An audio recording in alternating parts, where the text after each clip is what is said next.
तो वाइगॉट्स्की के बारे में आज पढ़ेंगे हम। तो वाइगॉट्स्की को पढ़ने मतलब स्टार्ट करने से पहले हम लोग क्या करेंगे, थोड़ा सा कंपैरिजन कर लेंगे पियाजे और वाइगॉट्स्की में। ठीक है, तो पियाजे और वाइगॉट्स्की में क्या अंतर है? देखो, दोनों ने क्या दिया है, कॉग्निटिव डेवलपमेंट दिया है, कॉग्निटिव डेवलपमेंट का दिया है, दैट इज़ संज्ञानात्मक विकास सिद्धांत दिया है, संज्ञानात्मक विकास सिद्धांत दिया है। ठीक है, is it clear to you? Okay, तो दोनों में हम एक सामान्य अंतर देख लेंगे, फिर हम वाइगॉट्स्की को अच्छे से समझ जाएंगे।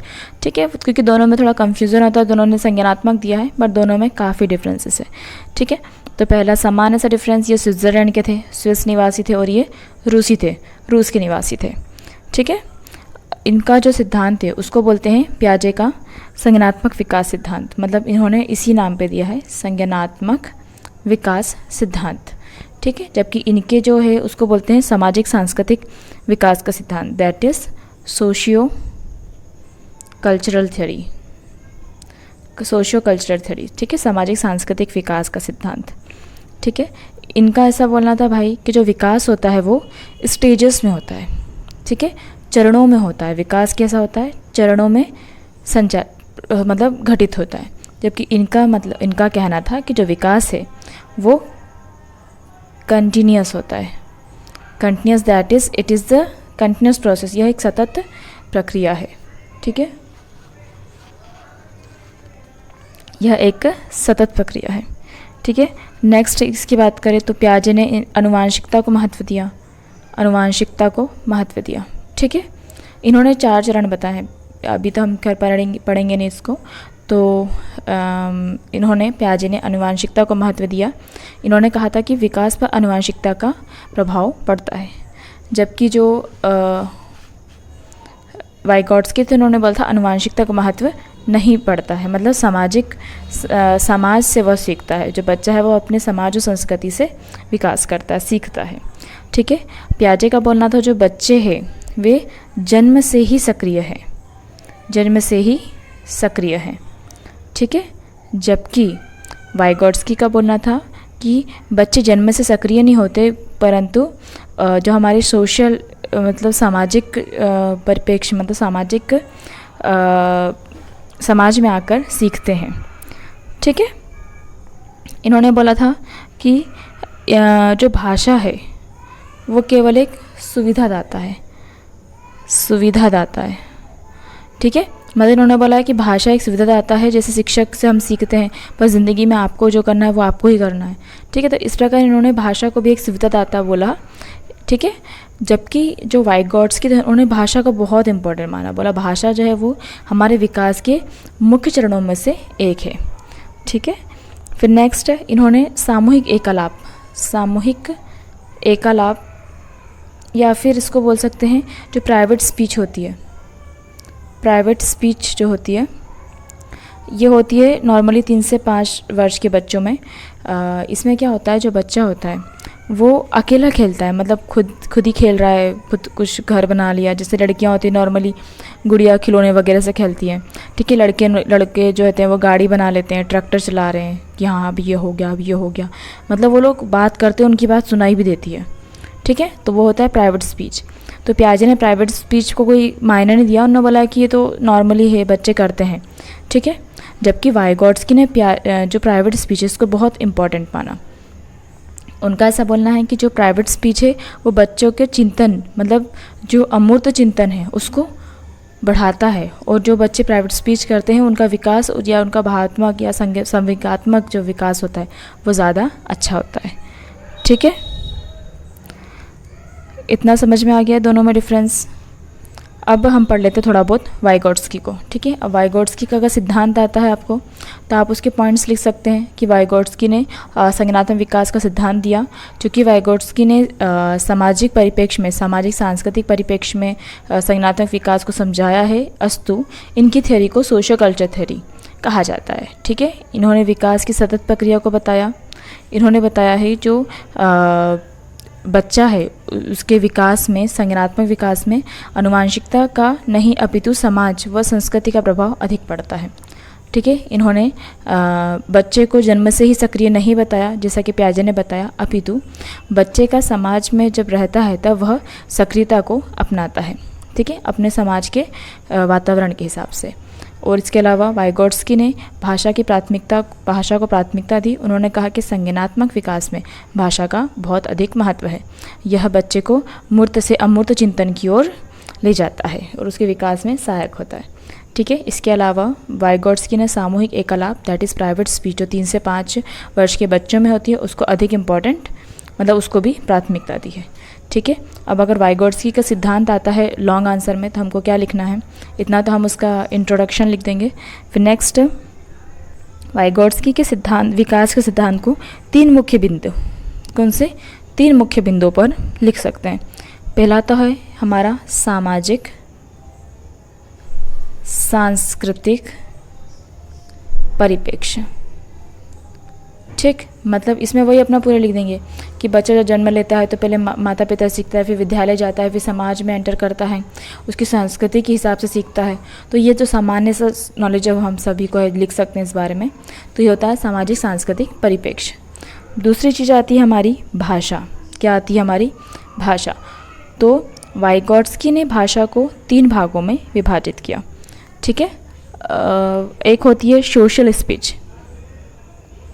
सोशल स्पीच जो होता है वो 2 वर्ष से अधिक का बच्चा सीखता है।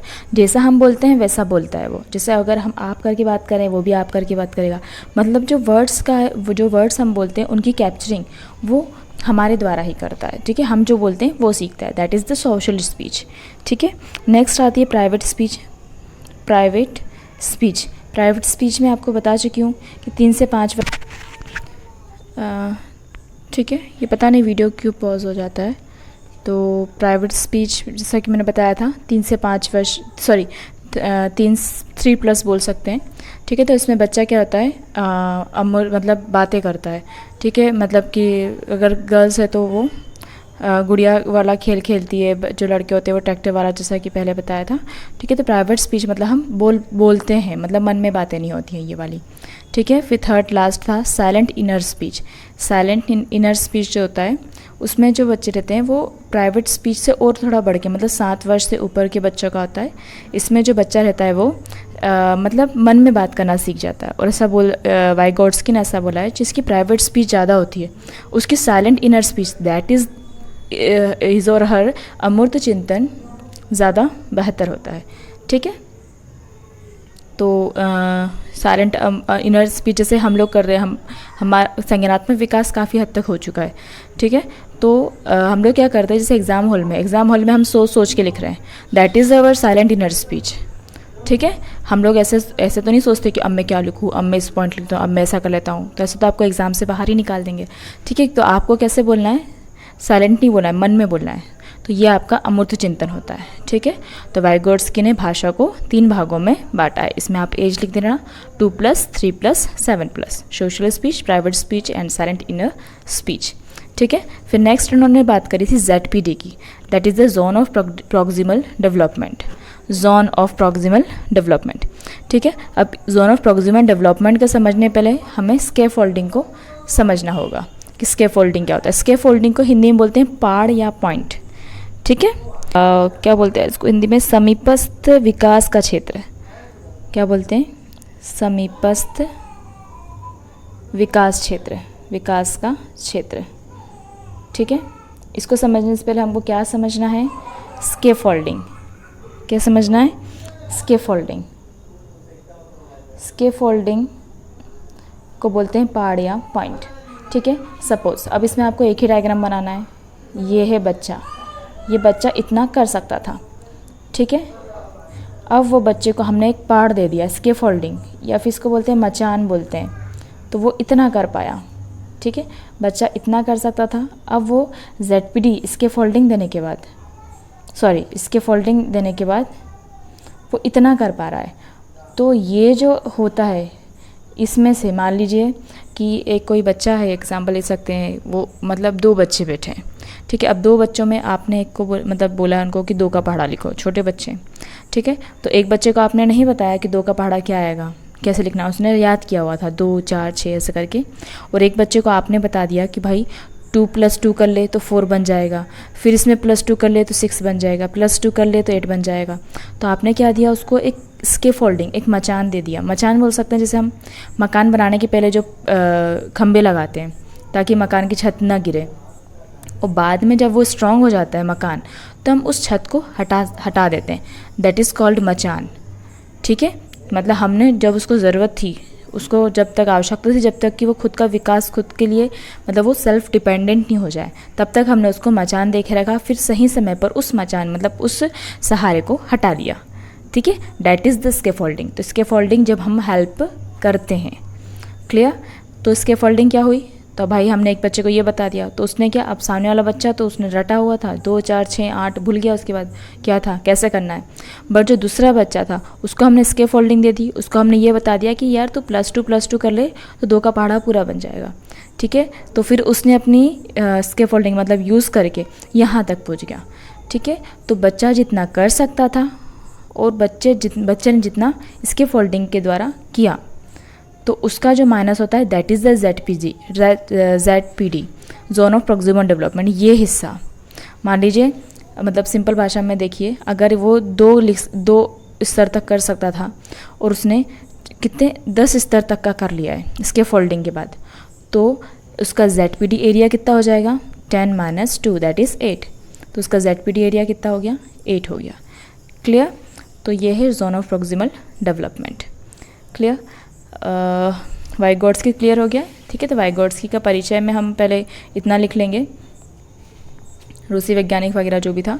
ठीक है, उसके बाद हम इसके 3 पॉइंट्स को लिखेंगे कि सामाजिक सांस्कृतिक परिप्रेक्ष्य में, भाषा में, फिर ZPD। फिर ZPD में आप ये वाला जो है डायग्राम इसको बना लेना। क्लियर, घर भी बना सकते हो, ये इसके फोल्डिंग, ये घर में जैसा बनी इस टाइप से, मतलब ये डायग्राम भी बना सकते हो। ठीक है, नेक्स्ट इसका हम पढ़ेंगे कि इसका शैक्षिक निहितार्थ क्या है। अब हम पढ़ते हैं वाइगोट्स्की के शैक्षिक निहितार्थ। ठीक है, शैक्षिक निहितार्थ इट मीन्स इसके शिक्षा में हम किस प्रकार इसके वाइगोट्स्की के जो सिद्धांत हैं उनको यूज़ कर सकते हैं। ठीक है, तो पहला तो आ सकता है कि हम सेल्फ डिपेंड बन सकते हैं, सेल्फ डिपेंडेंसी। ठीक है, इससे सेल्फ डिपेंडेंसी आती है, मतलब हम खुद के आत्मबल पर रहते हैं। ठीक है, इससे क्या होता है, आत्मबल बढ़ता है। कैसे बढ़ता है भाई, आपने ZPD दे दिया, ठीक, सॉरी आपने इसके फोल्डिंग कराए, इसके फोल्डिंग दिया, आपने किसी बच्चे को सहारा दिया है, तो उससे क्या होगा, उसमें आत्मबल बढ़ेगा। मतलब इसके फोल्डिंग को हम एक समय के बाद हटा देते हैं। ठीक है, तो उससे क्या होगा कि भाई आपने मतलब एक समस्या का समाधान में उसकी हेल्प करी। अब हो सकता है कि उसने उसकी समझ विकसित कर ली, मतलब आपने उसको ज्ञान को, उसके ज्ञान को आपने अवबोध में बदल दिया, मतलब आपने उसके ज्ञान को एक समझ दे दी। तो उस समझ का अब वो अपनी योग्यता के हिसाब से अनुप्रयोग करेगा, मतलब अब वो उस समस्या को अपने हिसाब से हल कर सकता है। मतलब हम उसको क्या बना रहे हैं, सेल्फ डिपेंड बना रहे हैं। ठीक है, कि वो अपनी समझ के हिसाब से अपने आत्मबल को बढ़ाता रहता है। ठीक है, सेकंड पॉइंट आता है हमारा कि उससे बच्चा होता है आत्म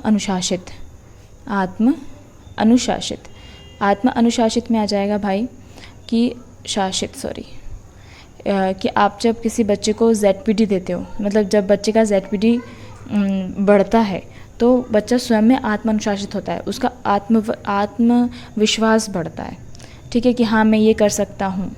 ठीक है, आपने उसको सहारा दे दिया, वो इसके फोल्डिंग ऐसा नहीं है कि आपने उसको ऐसा बना दिया कि तू मेरी हेल्प के बिना कुछ नहीं कर सकता, ऐसा नहीं है। ZPD जो होता है अप्रत्यक्ष रूप से दी जाती है, मतलब प्रत्यक्ष भी हो सकती है बट काफ़ी हद तक बच्चे को अप्रत्यक्ष रूप से दी जाती है, जानबूझ कर दी जाती है। ठीक है, जिससे कि वो उसका आत्मबल बढ़े और वो आत्म अनुशासित हो, दूसरे पर निर्भर न हो। ठीक है, तो आत्म अनुशासन होता है। तीसरा हम भाषा की बात करें तो जैसा कि वाइगोट्स्की ने भाषा की बात करी है, अलग अलग एज में अलग अलग भाषा होती है, तो उस भाषा का विकास हमको ध्यान देना चाहिए कि बच्चा किस क्लास में है। ठीक है, उसकी इनर प्राइवेट स्पीच कब होना चाहिए, साइलेंट स्पीच कब होना चाहिए। जैसे हम छोटे बच्चों को बोलते हैं कि आप तेज तेज बोल के लिखो। ठीक है, बोल के लिखो ABCD, और जैसे जैसे हम बड़े होते हैं तो बच्चों को क्या बोलते हैं, ये पाठ को मन में पढ़ो। ठीक है, तो ये जो चीज़ें होती हैं वो सब भी शिक्षक कर सकता है, मतलब शैक्षिक निहितार्थ है। ठीक है, इसके बाद जो वाइगोट्स्की है उसका शैक्षिक निहितार्थ हो सकता है पारस्परिक शिक्षण। क्या होता है? 2 टर्म याद करना, पारस्परिक शिक्षण, ठीक है। एक होता है पारस्परिक शिक्षण और एक होता है सहयोगी शिक्षण या सहयोगी वार्तालाप, ठीक है। तो पारस्परिक शिक्षण में एक टीचर होता है और 4-5 बच्चे होते हैं। सहयोगी में सभी बच्चे होते हैं, पर बच्चे अलग अलग ग्रुप के होते हैं, मतलब कोई अधिक पढ़ने वाला, कम पढ़ने वाला, किसी को खेल में इंटरेस्ट है, किसी को में, तो ये ग्रुप होता है बच्चों का, ठीक है। बट उनकी व्यक्तिगत भिन्नता होती है, व्यक्तिगत भिन्न बच्चों का ग्रुप होता है एक। क्लियर? अब पारस्परिक शिक्षण में हम क्या करते हैं, एक टीचर रहता है और 4-5 बच्चे रहते हैं, ठीक है। अरे ये क्या स्टार्ट हो गया, ठीक है, बस ख़त्म ही होने वाला है, ठीक है। तो 4-5 बच्चे रहते हैं, तो इसमें हम क्या करेंगे, जो शिक्षक होते हैं मतलब बच्चों के साथ वार्तालाप करते हैं, ठीक है, और उन्हें कुछ प्रॉब्लम आती है तो शिक्षक उसको बोलता है, ठीक है। तो मतलब कुल मिला के पारस्परिक शिक्षण में एक शिक्षक को 4-5 बच्चे सामूहिक रूप से पढ़ाई करते हैं या अध्ययन करते हैं। इनको प्रॉब्लम आती है तो शिक्षक उनको मतलब निर्देश भी देता है, प्लस में क्या बोलना चाहिए, उनको दिशा निर्देश देता है, ठीक है। सहयोगी शिक्षण में बोल सकते हैं हम, बच्चों का एक ग्रुप होता है, बच्चे आपसी मतलब कुछ चीज़ें ऐसी होती है कि हमको नहीं समझ में आता, हम टीचर से नहीं बोल पाते, बट एक बच्चे से, हमारे फ्रेंड सर्कल से तो बोल ही सकते हैं, ठीक है। लास्ट पॉइंट लिख लेते हैं भाई हम, 6वां, कि एक्स्ट्रा करिकुलम एक्टिविटीज़ जो होती हैं, एक्स्ट्रा करिकुलम जो एक्टिविटीज़ होती हैं उसको बढ़ावा दिया जा सकता है, क्योंकि इनकी तो थ्योरीज़ पे डिपेंडेंट है कि सोशो कल्चरल थ्योरी, जितना आप बच्चे को सोशली करोगे, जितना आप बच्चे को सामाजिक करोगे, जितना उसके सांस्कृतिक परिप्रेक्ष्य में वो बढ़ेगा। मतलब किताबी ज्ञान से, बुक से हट के जो हम विद्यालय के बाहर जो क्रियाएं करते हैं वो एक्स्ट्रा करिकुलम एक्टिविटीज़ होती हैं, ठीक है। तो अब जब हम बुक के बाहर निकल के बुक के अध्ययन को सामाजिक और सांस्कृतिक परिप्रेक्ष्य से जोड़ते हैं जिसमें हम रहते हैं, तो बच्चे का विकास और ज़्यादा बेहतर तरीके से हो सकता है, ठीक है। तो ये हम शैक्षिक निहितार्थ हैं। अरे यार ये थोड़ा सा भी क्या, गणेश जी बैठे हैं तो माइक वगैरह आसपास चल ही रहे हैं, तो वीडियो ठीक से बना नहीं पा रही हूँ मैं। ओके, फिर भी कोशिश कर रही हूँ कि आप लोगों को समझ में आ जाए, ठीक है। तो शैक्षिक निहितार्थ समझ में आ गया, एक आत्मबल देता है, आत्म अनुशासित करता है, भाषाई प्रयोग जो है बच्चों के उस हिसाब से शिक्षण, पारस्परिक शिक्षण, सहयोगी शिक्षण और एक्स्ट्रा करिकुलम एक्टिविटीज़ को बढ़ावा देकर। क्लियर? तो ये पूरा वाइगोट्स्की, ठीक है। सो अगर और कुछ आपको नहीं समझ में आ रहा हो तो आप कमेंट कर सकते हैं। Thank you. और कुछ आपको नहीं समझ में आ रहा हो तो आप कमेंट कर सकते हैं। Thank you.